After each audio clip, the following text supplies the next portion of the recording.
Madden holiday is here and we will play all night. Calling sick and sound sincere, in tackles will delight. The fridge is packed with drink and meat, the taste of victory sure is sweet.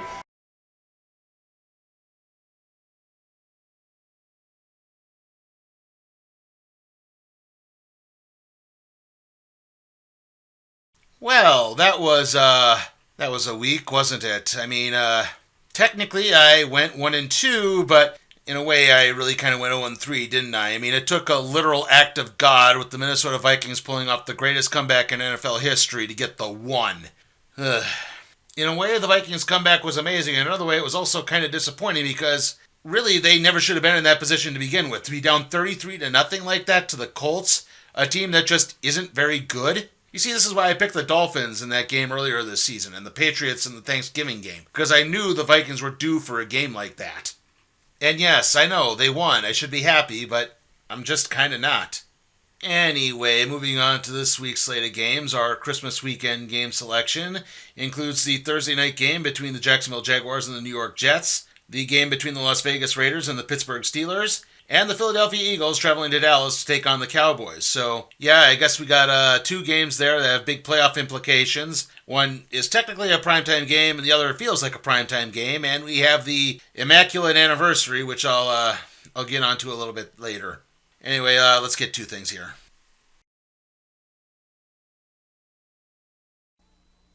The holiday season. What you get, Howard? A time that passes much too soon.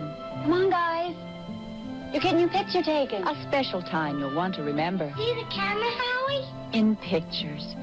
To help make those pictures look as good as they can, make sure Kodak paper is behind them. If you don't see these words, it isn't Kodak paper. Ask for it where you get your holiday pictures. How'd you like my present, Howard? Kodak paper for a good look at the times of your life. Opening now at Sears, a Christmas of red ribbon values, including Sears' best-selling video game, Video Arcade. On sale now for only $134.99, our lowest price ever. And don't miss the full assortment of game cartridges available at everyday low prices. Or try your hand at Sears' wide selection of 1- and 2-player handheld sports games. Our everyday low price is $12 to $13 lower than last Christmas. To wrap up a beautiful Christmas, you can count on Sears. Hey, Mom, how about this for my piano teacher? That's cute. My tennis coach? Oh, my French teacher. Yeah. My ballet instructor. Myself?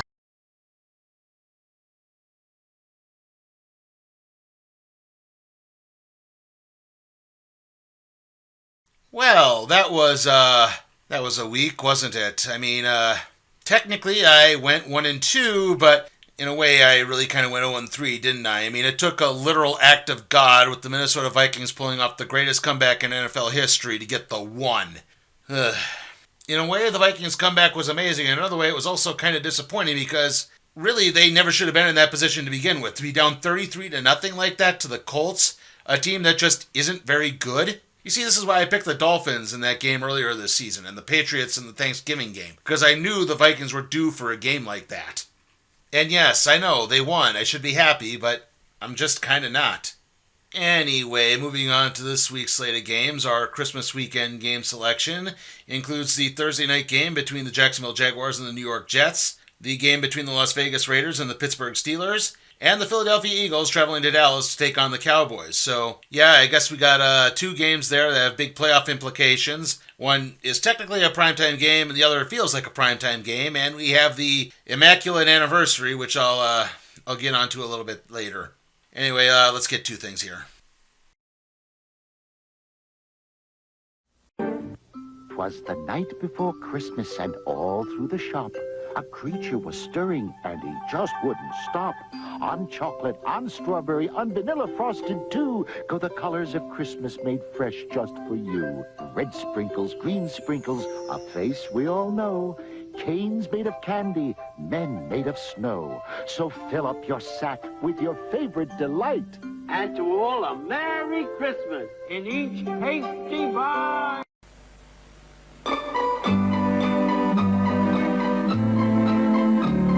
The sun is out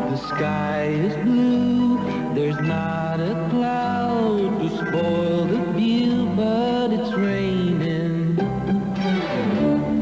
raining in my heart.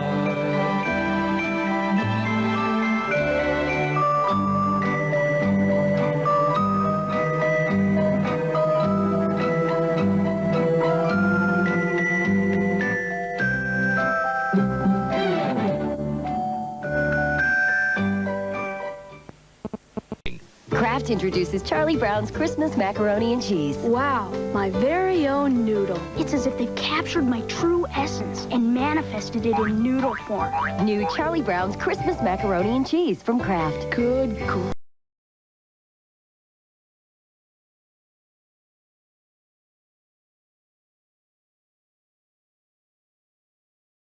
Okay, our second game is the matchup between the Las Vegas Raiders and the Pittsburgh Steelers, which is the 50th anniversary of the Immaculate Reception, though not really, because as we all know, anniversaries start at 1. Next year's the 50th anniversary. It's just 50 years since the Immaculate Reception.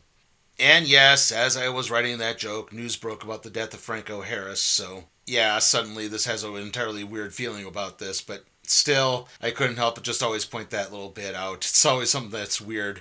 And, you know, it was always sticking out to me, like, especially when, WWE called WrestleMania 25 the 25th anniversary, which, again, it isn't. But still, it was just kind of weird. And speaking of weird, you know, the Raiders are also famous for a moment called the Holy Roller, and, well, I guess after last week's game against the Patriots, they're now famous for a move called the Holy Floater. I mean, that lateral was just insane, especially, like, I remember seeing the highlight of it, and it floating and it falling into Chandler Jones' hands. I'm like, he's not going to score, is he? And it just, yeah, like how I've never, ever thought something like that could ever happen. I mean, I don't know how many luck points the Raiders burned by that, but it's going to definitely be something to watch, I guess, for now until the end of time.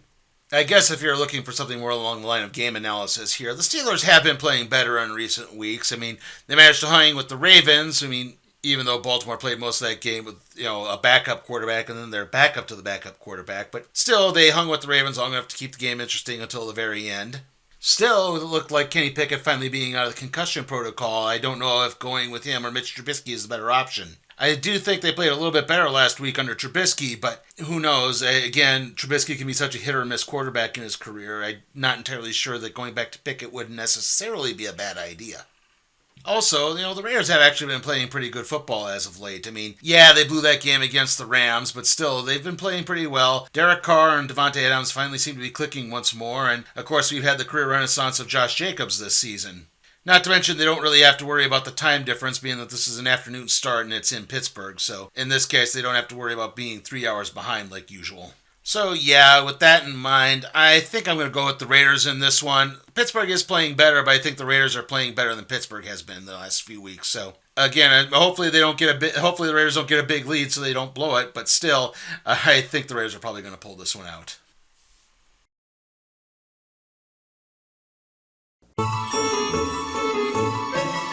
Looking for the perfect gift that'll brighten everyone's holiday? Just head around the corner for our gift card from Applebee's. Eating good in the neighborhood. What do you want for Christmas? I want a bicycle, a triceratops, a talk show. I want a younger brother. I want a Big Bacon Classic from Wendy's. Biggie fries, an ice cold drink to go with it, and a skateboard. Your hometown friends who show they care, we'll all be there. Let's share our hometown holiday. There's no place like Walmart for the holidays, where the prices really help and the people do too. Because no matter how busy things get, we'll always take time for our hometown friends. Share our hometown holiday. It's holiday time at Walmart.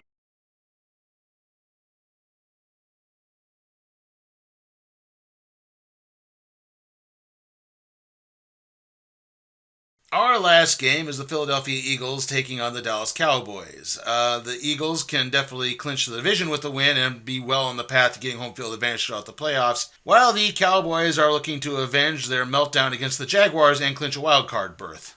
Now, obviously, the elephant with the winged helmet in the room is the fact that Jalen Hurts has a sprained shoulder and is still listed as questionable, at least as of this recording. So it's unknown as to whether or not he's actually going to play, as if the Cowboys didn't need any further motivation after their surprise loss to the Jaguars. I do think this is another game where you're going to be seeing a lot of running taking place. I don't see much air travel with the ball going on right now. You have the Cowboys with their 1-2 punch of Ezekiel Elliott and Tony Pollard. And again, if Jalen Hurts can't play and Gardner Minshew has to start, I wouldn't be surprised if Miles Sanders winds up getting a lot of carries too. I mean, Minshew will throw it from time to time, but I just don't see like A.J. Brown and Devontae Smith having huge games here. In the end, because as of at least at this point, Jalen Hurts is still listed as questionable, and I'm guessing probably won't play. I mean, the last report I saw said that he even missed practice again today. So yeah, if Hurts doesn't play at all, I think I gotta pick the Cowboys to win this one. I don't see the Eagles winning without Jalen Hurts right now. He's the leading MVP candidate, so. Yeah, I mean, Gardner Minshew could play well, but at the end of the day, I just see Dallas pulling ahead and winning this one out. And this is going to have some pretty big ramifications down the line, because obviously, this wouldn't lock up home field advantage for the Eagles, which means they might not lock up home field advantage for the last week of the season, which could wind up having an effect on the Giants. So you can see how this could all play out. I mean, if the Eagles have not clinched home field advantage by the final week of the season, then they're going to be less likely to just throw their backups out in that last game against the Giants, which means the Giants will probably not win. So that's what I'm trying to clarify there.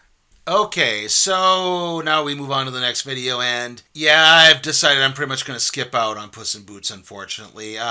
The weather is just really not that agreeable right now. It's not snowing anymore, but the temperature is just really nosedive, and we're slated to get like 40-mile-per-hour winds in the next few days. So, yeah, I just kind of want to spend as much time inside as I possibly can and not have to go out unless I really, really have to. Added to that, the hecticness of the holiday weekend, and yeah, I'm just not sure if I'm going to necessarily find the time. I mean, I haven't even been able to catch up on Willow, and technically that's supposed to be the next review video I was going to do after, well, next week's Madden video in all likelihood. So, yeah, like I said, probably the next video is going to be the Week 17 preview. I guess that would be closing out the season, wouldn't it? Or no, Week 18 would close out the season. Oh, I'm confused. 17 games, 18 weeks. That's what I'm thinking of. Sorry. Anyway, yeah. So, yeah, the next Madden video would be the next video after that, I guess. And then for the next 3 episodes of Willow, and then the random trade review on All-Star Batman Volume 1. See you all next time.